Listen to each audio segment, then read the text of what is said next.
Donc le design, c'est une culture, et c'est une culture du projet. Qu'est-ce que ça veut dire, c'est une culture? Ça veut dire que c'est partagé. S'il y a vraiment quelque chose qui n'est pas partagé aujourd'hui, c'est vraiment cette culture. C'est-à-dire qu'aujourd'hui, en particulier dans notre beau pays, où en fait c'est le royaume de la séparation, hein, c'est-à-dire qu'il n'y a pas plus séparé comme pays que la France. Hein. Eh bien, dans ce pays-là, on ne sait pas partager. On sait distribuer les tâches, mais on ne sait pas partager les projets. C'est-à-dire que les gens participent à des choses dont ils ignorent la fin. Parce qu'on leur dit, vous n'avez pas besoin de le savoir. On s'en fout que vous sachiez. Vous faites ce que vous faites, et vous allez voir, c'est miraculeux, ça fait des trucs à la fin. Donc, vous n'êtes pas les auteurs. C'est pour ça que ça ne peut plus marcher. C'est impossible. Donc, pour que le design fonctionne, il faut qu'il soit partagé.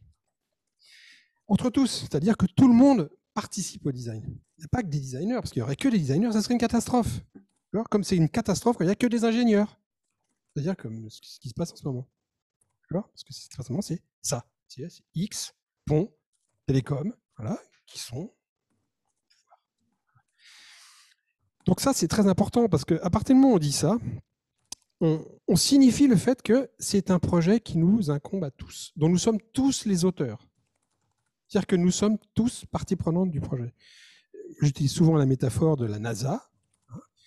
Si on regarde la NASA comme un projet cartésien, où chacun est à sa place, il y a des gens qui balayent. Quand on demande au balayeur ce que tu fais, il dit je balaye.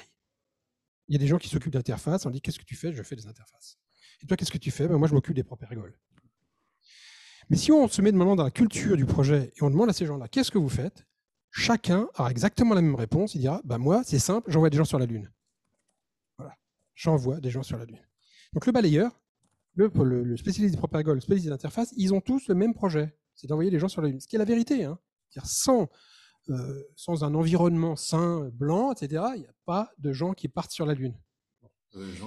Donc ça veut dire qu'il faut, d'une certaine manière, sublimer la posture du co-design. Parce que le co-design, on est encore ancré dans la culture de la séparation. On dit c'est cool, on est des gens bien, travailler les gens sans... Des fois. Puis, mais ça nous donne bonne conscience. Dire, c'est cool, on a vraiment fait travailler tout le monde. Et puis maintenant, après, demain, on recommence comme avant. Donc il faut sortir de ça. C'est-à-dire que ce n'est pas du co-design, c'est le design tout court. C'est un pléonasme, co-design. C'est un pléonasme. Il faut faire du design. Et pour ça, ça veut dire que tout d'un coup, il faut prendre en considération tout le monde. Il faut faire travailler tout le monde. Il faut valoriser tout le monde. Et on voit comment ça se transforme en un projet politique. C'est-à-dire qu'à partir du moment où c'est vrai comme ça dans l'entreprise, c'est que c'est vrai comme ça dans le monde. C'est-à-dire que tout d'un coup, les gens sont importants.